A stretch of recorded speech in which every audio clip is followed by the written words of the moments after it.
दोस्तों, क्या कोई अपनी 3 साल की बढ़िया नौकरी को छोड़कर यूपीएससी की तरफ भागना शुरू करेगा? क्या 5 बार लगातार प्रीलिम्स तक भी क्लियर ना करने के बाद भी कोई अपने एफर्ट्स में कमी नहीं छोड़ेगा? क्या कभी कोई माता पिता अपने बच्चे के यूपीएससी के लिए पागलपन को देखने के बाद उसे यूपीएससी के लिए लगातार मोटिवेट करते रहेंगे?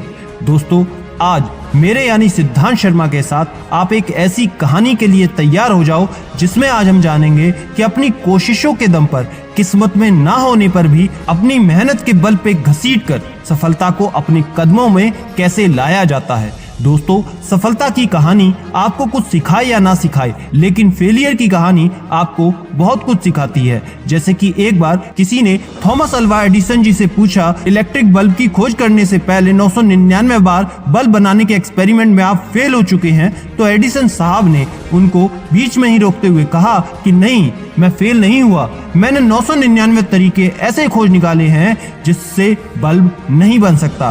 दोस्तों, आज की कहानी है एक ऐसी लड़की की जो पढ़ाई करने में तो बहुत अच्छी थी, लेकिन उसे ये नहीं पता था कि यूपीएससी आईएएस जैसे एग्जाम में उसे किन किन चुनौतियों का सामना करना पड़ेगा। तो पढ़ाई में वो स्कूल में बहुत अच्छी थी, उसके बाद उन्होंने अपने कॉलेज में भी बहुत अच्छा प्रदर्शन किया और जबरदस्त नंबर लेकर आई और अच्छी रैंक लेकर आई। जब आप पढ़ाई में अच्छे होते हैं तो हर जगह तारीफें होती हैं, हर जगह से आपका मनोबल बढ़ाया जाता है। इसी दौरान उनके यहाँ एक फैमिली फंक्शन होता है और वहाँ पर जैसा कि रिश्तेदारों में आमतौर पर चर्चा होती है तो उनकी चर्चा होने लगी। तो उनके एक रिश्तेदार ने उनके परिवार वालों को एक बात बोली कि अगर पढ़ाई में इतनी ही अच्छी है तो इसे आईएएस क्यों नहीं बना देते। ये पहली बार हुआ था कि उनके फैमिली मेंबर और इन्होंने आईएएस जैसे शब्द की इतनी महत्वता सुनी थी। ये बात उनके दिमाग में हिट कर गई, क्योंकि जिस मिडिल क्लास बैकग्राउंड से ये लोग आते हैं वहाँ पर नॉर्मल इस चीज की बातचीत होना या फिर इसके बारे में इंटरेक्शन होना उतना कॉमन नहीं था।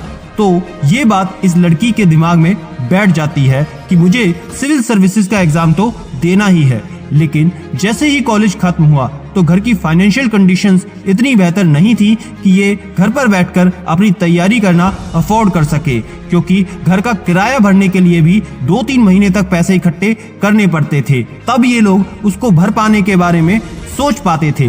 तो इतनी कंडीशंस खराब थी, तब इन्होंने अपने घर की जिम्मेदारियों को उठाने के लिए अपनी एक जॉब पकड़ी। जहां तक दिल्ली यूनिवर्सिटी से इन्होंने ग्रेजुएशन कंप्लीट करी थी, तो किसी अच्छे प्राइवेट सेक्टर में जॉब लेना कोई मुश्किल बात नहीं थी। इन्होंने वहां पर अपनी जॉब ले ली, लेकिन जॉब लेने के बाद भी इनके दिमाग में लगातार सिविल सर्विसेज का खुमार बना रहा। तो फिर एक समय ऐसा आया कि इनकी बहन की शादी होती है और उसको अच्छे से निपटाने के बाद ये एक ठोस कदम उठाती हैं, स्ट्रॉन्ग डिसीजन लेती हैं, घर पर रहकर इसकी तैयारी की जाएगी। तो ये अपने 3.5 साल के प्राइवेट जॉब के कार्यकाल को छोड़कर, जहां पर एक अच्छा खासा पैकेज ये अर्न कर रही थी, उस सब को छोड़कर घर से ही तैयारी शुरू करने का फैसला करती है।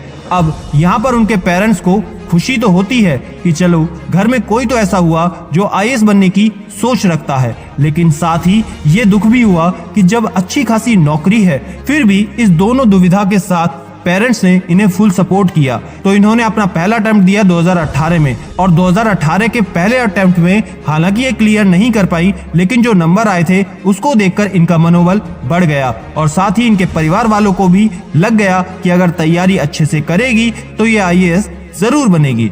पर जैसा कि हम जानते हैं कि सफर इतना आसान कहाँ ही होता है। अगला अटेम्प्ट जब हुआ उससे 2 महीने पहले HCS का एग्जाम था, हरियाणा सिविल सर्विसेज का स्टेट एग्जाम का प्रीलिम्स भी ये क्लियर नहीं कर पाई, और उसके 2 महीने बाद यूपीएससी का प्रीलिम्स होने वाला होता है। अब जब 2 महीने पहले आप किसी एग्जाम को फेल कर जाते हैं, उसके बाद आपके दिमाग में एक डर सा बैठना शुरू हो जाता है, और वही स्थिति इस लड़की की होनी शुरू हो जाती है। इनके मन में एक डर बैठना शुरू हो जाता है और कहीं ना कहीं डिप्रेशन का शिकार भी होना ये शुरू हो गई थी।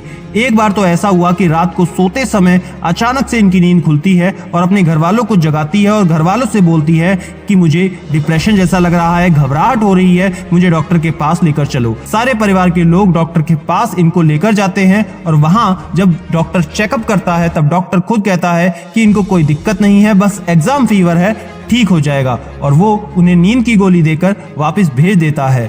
उस रात को नींद की गोली खाकर वो जैसे तैसे सो जाती है और उन्हें लग भी रहा था कि शायद अब सब कुछ ठीक हो जाएगा, लेकिन जैसे ही वो दोपहर में उठती हैं वो सोचती हैं कि सब खत्म हो गया, लेकिन तभी वो सब चीजें दोबारा से होने लगती है। इनको फिर से वो डर सताने लगता है, वही चीज दिमाग में आने लगती है कि शायद मैं नहीं कर पाऊंगी, मुझसे नहीं होगा, और यही चीजें वो मैनिफेस्ट करने लग जाती है कि मुझसे नहीं होगा। तो इसी कारण से इसी मैनिफेस्टेशन के साथ उन्होंने डर के मारे कई अटेम्प्ट्स दिए।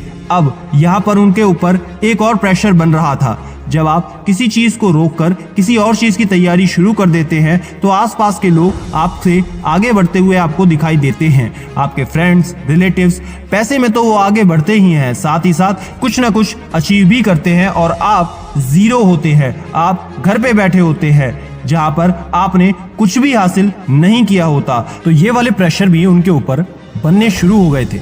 और एक बार तो समय ऐसा भी आया जब उनके घर वाले ये सोचते थे कि यूपीएससी को छोड़ो, हमें अपनी बेटी को बचाना है, क्योंकि उनके मानसिक लेवल बहुत ज्यादा खराब हो गया था। इनकी इतनी ज्यादा कंडीशन खराब इसलिए हुई थी क्योंकि जीवन में कभी असफलता देखी ही नहीं थी। हमेशा टॉप पे रहने की आदत थी, पढ़ाई में भी अच्छे थे, स्कूल में, कॉलेज में, रिश्तेदारों से, बाहर वालों से हमेशा पॉजिटिव कमेंट्स ही सुने थे, हमेशा अप्रिशिएशन ही सुना था। लेकिन इस बार लगातार अटेम्प्ट्स पर अटेम्प्ट्स निकल रहे थे, प्रीलिम्स भी क्लियर नहीं हो रहा था।